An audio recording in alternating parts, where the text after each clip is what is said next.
যেই থেকে আমার রিং লাইটটা ভেঙে গেছে সেই থেকেই আমার ভিডিও বানাতে প্রচুর কষ্ট হয়। বাট এদেরকে ডেকে ডেকে ধরে ধরে আনতে হয়। কে বলে যাব, কে বলে যাচ্ছি, এরকম করে এক এক সময় চলে যায়, বাট আমার ভিডিও বানানো হয় না। ফাইনালি এদেরকে আজকে ধরে এনেছি যে আজকে আমার ফোনটা ধরবি আর আমি ভিডিও বানাবো। এদেরকে বলেছি আজ যদি তোরা আমার ফোনটা ধরে দিস তাহলে তোদেরকে ফুচকা খাওয়াবো। আর তাই শুনে এরা রাজিও হয়ে গেল। আর আমার যখন মন খারাপ থাকে আমি তখনই বেশিরভাগ ভিডিওটা বানাই।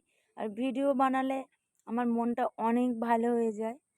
আজকে ওয়েদারটা এমন লাগছে যেন মনে হয় পুজো এসে গেছে, পুজো পুজো ভাব মনে হচ্ছে যেন কালকে পুজো। আমার তো এমনটাই মনে হচ্ছে। ওদেরকে বলি চল হাঁটতে হাঁটতে একেবারে ওপার থেকে ঘুরে আসবো আর তোদেরকে ফুচকা খাইয়ে নিয়ে আসবো। কি ব্যাপক লাগ